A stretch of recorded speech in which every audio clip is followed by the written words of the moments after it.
Hey, everybody. It is Tuesday, July 16th. You're listening to the Mo.news podcast. I'm mo.news. And I'm Jill Wagner. This is the place where we bring you just the facts. And we read all the news, read between the lines, and watch all the speeches at the Republican and next month Democratic conventions so you don't have to. And that is a big ask, I might say, of all of the things Several we've done. hours of your evening every night this week, Jill. I'm there. I'm there welcome. for everybody. Moshe, anything going on in the news today? You know, there's the meme from 30 Rock where Liz Lemon says, it's been a tough week. And Alec Baldwin's character says, Lemon, it's Wednesday. And this week, there's been so much news that the meme really is, it's been quite a week. And the response is, it's only Monday. Well, I guess today, Tuesday. All right, so with that, let's get to it. Trump's VP choice is official. Senator J.D. Vance of Ohio will tell you about the author, Marine, and venture capitalist, and how his views have evolved from Trump critic to convert. The latest on the attempted assassination of the former president and what we are learning about how long authorities were tracking the shooter on the roof. Jill, even more questions this morning based on what we're learning from local authorities. RFK Jr. has now officially been approved for Secret Service protection in light of the weekend developments. A major court victory for Trump as well on Monday. His classified records case has been completely thrown out. We'll tell you why. Several 100,000 Texas residents are still without power in 95-degree temperatures a week after Hurricane Beryl passed through. Moshe, no longer complaining on my end about being hot. No, Jill, it's a privilege to have air conditioning. Our heart goes out to the folks down in Texas. The price of a stamp going up again. That's why you got to buy the forever stamps. And chaos at a huge soccer game in South Florida with questions about what it means for the U.S. plans to hold the World Cup here in 2026. Pictures are wild, Jill. Plus, Moshe is on this day in history. A little Atomic History, a little Weezer, and Free Willy, if you remember that 90s film. Jill will tell you the real story behind it. All right, former President Trump picked Ohio Senator J.D. Vance to be his running mate as the Republican National Convention was gavelled into order on Monday. Vance is a former Marine, former venture capitalist, and best-selling author. And he would be one of the youngest vice presidents in history. He is currently 39 years old. He turns 40 next month. He has just over 1 year of experience in elected office as a U.S. senator. He was once a vehement critic of Donald Trump. That was during the 2016 election, even referring to him as America's Hitler, a cynical a-hole and reprehensible. Those are his words. Vance has since admitted he was wrong about Trump and now says that Trump is one of the greatest presidents of all time. Vance himself, born and raised in Middletown, Ohio. He joined the Marines and served in Iraq and later earned degrees from The Ohio State University. I add the most, very important for people who went there. It's important for everyone who cheers to OHIO. Yes. And that includes my husband, Moshe. So I'm mentioning the Ohio State. And he's a graduate as well of Yale Law School. Vance made a name for himself with his memoir, the 2016 bestseller Hillbilly Elegy, which was published as Trump was first running for president. The book earned Vance a reputation as someone who could help explain the maverick New York businessman's appeal in middle America, especially among the working class, rural white voters who helped Trump win the presidency. Hillbilly Elegy also introduced Vance to the Trump family. Donald Trump Jr. loved the book and knew of Vance when he went to launch his political career. The two hit it off and have remained friends. And while we noted his criticism of Trump before he was elected in 2016, by the time Vance met Trump in 2021, he had reversed his opinion, citing Trump's accomplishments as president. No surprise, both men are now downplaying Vance's past scathing criticism. Trump endorsed Vance for Senate in 2022. Vance went on to win a crowded Republican primary for Ohio Senate and the general election. Once elected, Vance became a fierce Trump ally on Capitol Hill.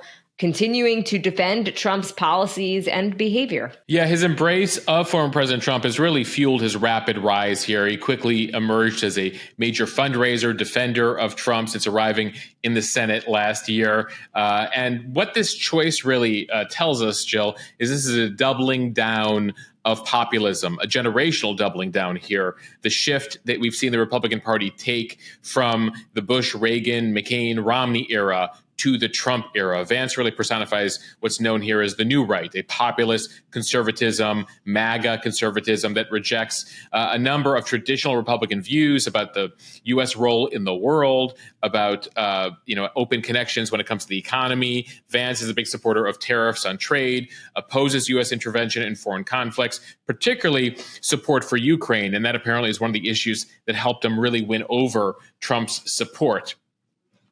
And given the generational divide here, I mean, basically they're 40 years apart. What Trump is trying to do here is really hand the baton to Vance for this, permanent change to the Republican Party. On social issues, Vance opposes abortion, often says the government should find ways to encourage people to have children. Like other Republicans, though, he has changed how he discusses the issue, especially since his state, Ohio, among others, voted in favor of abortion access last year. In an interview a few months back over on CNN, he said Republicans must accept that people do not want blanket abortion bans. So similar to where Trump stands here, and that might be yet another reason why they saw eye to eye here, and Trump decided to go with Vance as his choice. Jill, we mentioned he was a critic of Trump's and has turned. What I found notable is his explanation here. As he was asked about it, as opposed to trying to spin or twist himself, he admitted, yeah, I was wrong. That's his genuine belief here. Here is Vance being questioned on Fox News last month, being asked about a number of those comments. I was wrong about Donald Trump. I didn't think he was going to be a good president, Brett. He was a great president, and it's one of the reasons why I'm working so hard to make sure he gets a second term. So there you have it from Vance there. The Biden campaign responded with this on Twitter. Here's the deal about J.D. Vance. He talks a big game about working people, but now he and Trump want to raise taxes on middle-class families while pushing more tax cuts for the rich. Well, I don't intend to let them, and if you're with me, pitch in. It was a fundraising pitch by Joe Biden there. So we're going to wait Vance's official introduction to the country. The way these conventions work is typically the second to last night, the VP introduces themselves, so that's going to be Wednesday night, tomorrow night, and then Trump will address the country on Thursday night from the convention. They will then start to hit the campaign trail, if past is precedent here, as part of a roll-up. Moshe, what I found fascinating as well is the way in which this was all rolled out in terms of the vice presidential pick. So you had all of the guys who were on the short list kind of literally waiting by the phones. And one by one throughout the day, we would get notices like, okay, Marco Rubio's team says he just got a call from Trump. He's not. He's it was out. a reality show. It was a reality show. Yeah, every 20 minutes, we're like, Marco's out, Rubio's out, and it went one by one until, of course, the Vance announcement. Right. And then J.D. Vance himself, he didn't know until about 20 minutes before Trump announced it on Truth Social. So Trump really keeping everybody, including the pick himself, on the edge of their seat. Yeah, I mean, Jill, having covered a number of these elections, the VP choice is one of the few surprises you have, one of the few reveals that gets you a lot of attention. So it's always been a battle between journalists of like who can break the VP choice, which explains why they only told him 20 minutes in advance. I'm going back to 2008 here. I was a reporter covering the McCain campaign, and we were trying to figure out who he was going to choose by tracking planes. We knew he was going to do a rally in Ohio, so we were tracking private planes around the country. And then just a couple hours before the rally, one of the reporters, I think Kelly O'Donnell at NBC and someone else broke that it was going to be the governor of Alaska, Sarah Palin. We knew so little about Sarah Palin at that point. That was such a surprise pick that we were calling her Sarah Palin. We didn't have YouTube at the time. We didn't know how to pronounce her name. And so anyway, I think that might explain why Trump literally waited 20 minutes before, because these things leak very easily. And I think he wanted to keep the element of surprise going. Jill, one notable thing we heard from Vance over the weekend that got a lot of attention and could preview the role he's going to play for Trump here was the tweet he put out after the assassination attempt on Saturday.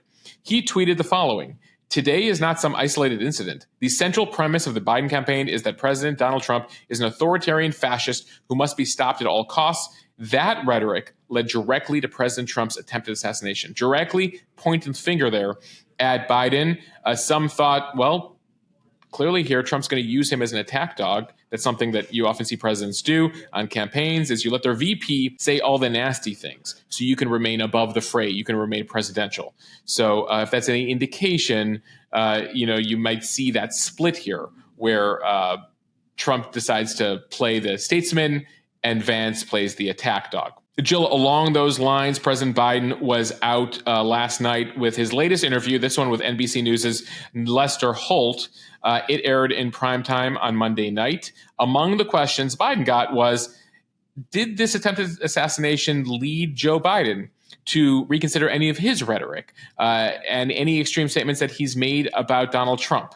Take a listen to a bit here of Lester Holt's question and Biden's response. Have you taken a step back and done a little soul searching on things that you may have said that could incite people who are not balanced?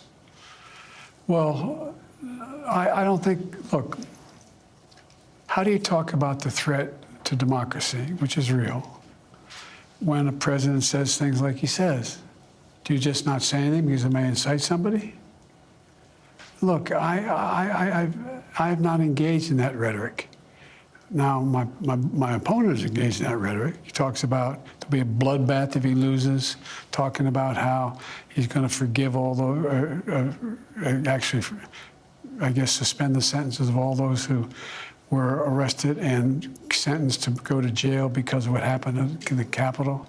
So, Jill, you hear there that, he doesn't want to blame himself in any way, shape, or form. First of all, we don't know the motive of the shooter, number one. And he wants to say that, honestly, I'm just trying to describe who Donald Trump is. And Democrats and Biden don't feel it's a fair comparison right now to compare anything that they've said about Donald Trump and his goals with some of the things Donald Trump has been saying on the campaign trail. Right. Short answer, no. He does not feel it anything that he would change any of the language that he has been using. And now let's get to the latest on the assassination attempt of Donald Trump. A senior law enforcement official is telling NBC News that the FBI had gained access to Thomas Matthew Crooks's phone and that a preliminary analysis did not help establish a motive for the attack. His parents have spoken to law enforcement, but they also seem to have very little insight, telling authorities that he didn't appear to have any strong political leanings and had few, if any, friends. That comes as we're learning from the NBC station in Pittsburgh, WPXI, that the shooter, Thomas Crooks, was actually spotted by law enforcement on a roof nearly 30 minutes before the shots were fired. The station reports that local police noticed a suspicious man on a roof near the rally at 5:45 p.m. They called it in and took a picture of the person. That person was Thomas Crooks. It is not clear if he had a gun with him at that point. A law enforcement officer had also seen Crooks on the ground and apparently called him in as a suspicious person with a picture prior to 5:45. Crooks then moved to the roof 26 minutes after being spotted on the roof, and the information called in was when he fired at Trump. Yeah, pretty remarkable here, Jill, what was going on outside the perimeter. More and more videos keep coming out about people spotting him on the roof. Now we know that law enforcement saw him on the ground, then saw him on the roof. Jill, it comes as there's apparently some dispute, miscommunication over who was handling security outside the perimeter here. The Secret Service says that was up to local police. The local police say, nope, that was up to Secret Service.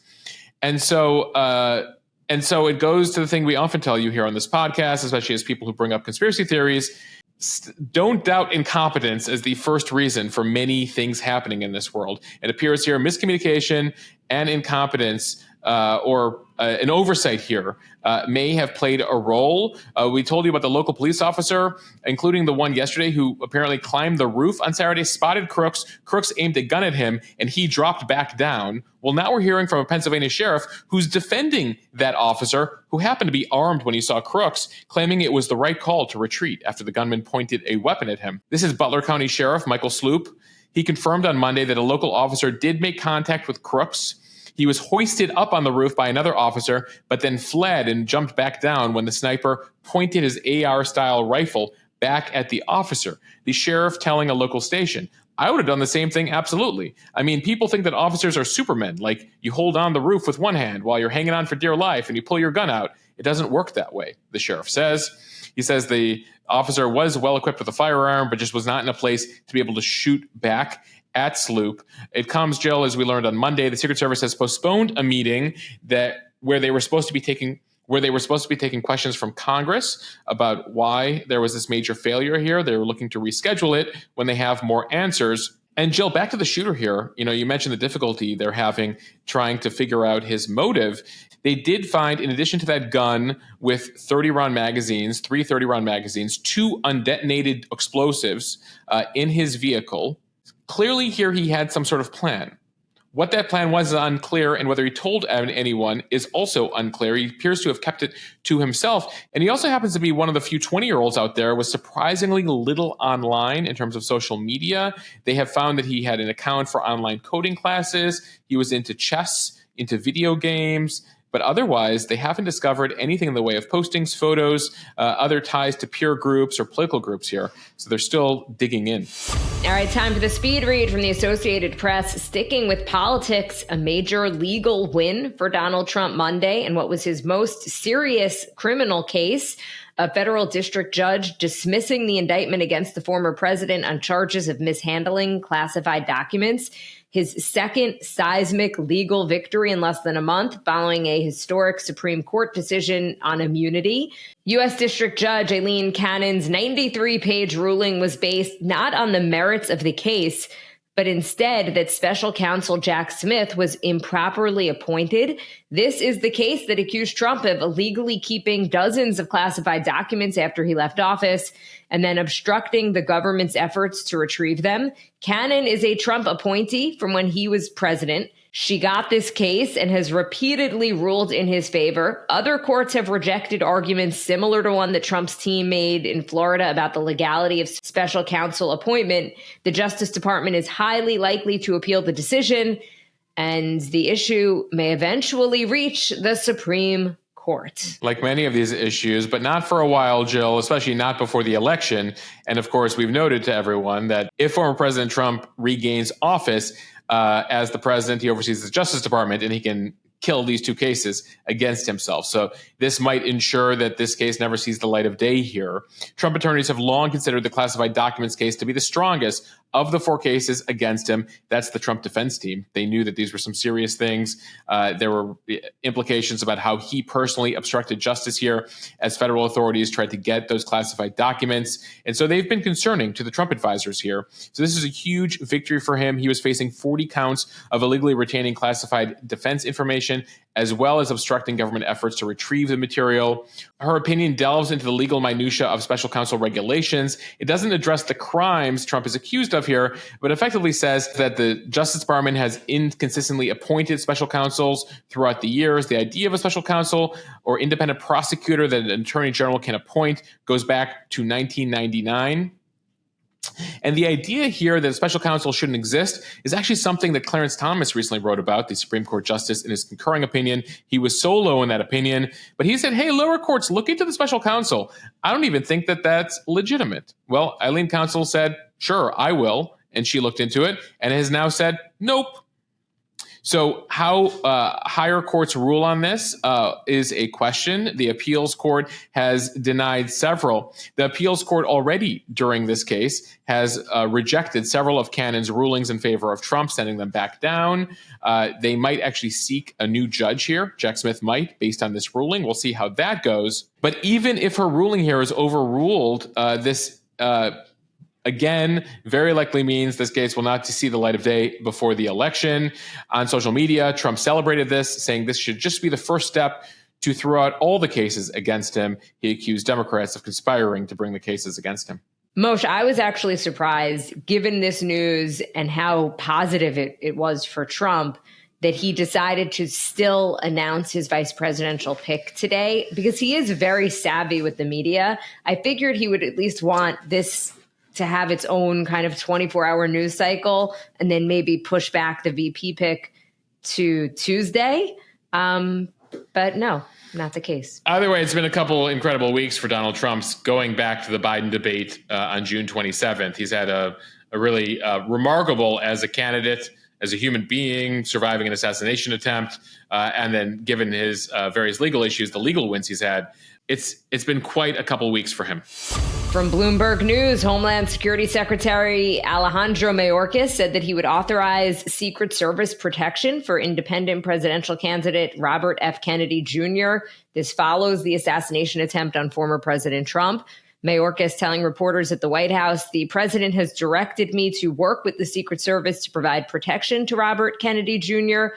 Calls to protect Kennedy, a long-shot candidate who did not qualify for last month's presidential debate, have grown since the shooting. Trump himself posted on his social media platform that his third-party rival should receive a security detail, quote, immediately.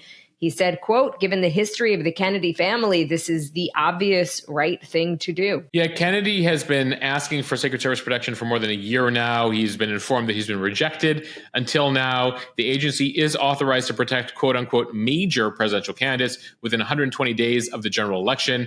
That's a mark that was crossed last week. He polls right now between 8 and 12%, but not enough at 15% to be able to qualify for the debates. He's still trying to get on the ballot in the majority of states right now. Jill, it comes as we got an interesting headline from Politico yesterday.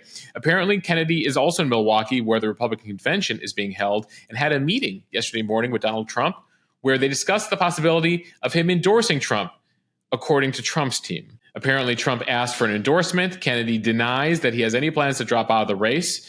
His spokesperson says, yes, Mr. Kennedy met with President Trump to discuss national unity. He hopes to meet with leaders of the Democratic Party as well. But no, he is not dropping out of the race. He is the only pro-environment, pro-choice, anti-war candidate who beats Trump in a head-to-head. Interesting leak nonetheless that the two met, and that was what Trump was pushing for. From CNN, a week after Hurricane Beryl knocked out power for millions of residents in Houston and areas along the Texas Gulf Coast, nearly 300,000 are still waiting for their power to be restored. That means many have endured several days of 90-degree-plus weather without air conditioning.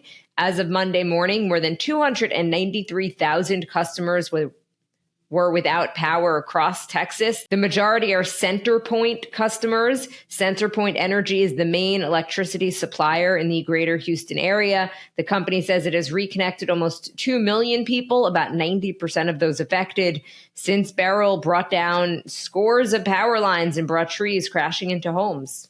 The governor of Texas, Greg Abbott, has demanded an investigation into the company's response, explain how it's improving hurricane preparation, especially as we expect many more this summer and fall. Failure to do so, the governor says, could result in an executive order geared to keep the power on, so effectively threatening the power company to get its act in order here. CenterPoint says its crews are working around the clock to restore connections, and they had a number of areas with some significant structural damage.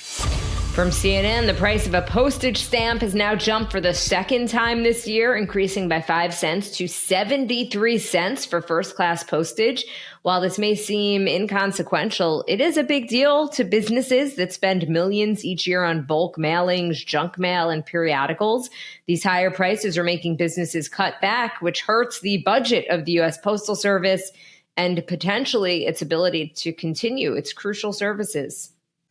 As recently as 2002, the price of a stamp was 34 cents, so basically doubled over the course of the past 20 years. The Postal Service delivered more than 11 billion letters last year, down 75% from 20 years ago. So they're delivering less. They're trying to make ends meet.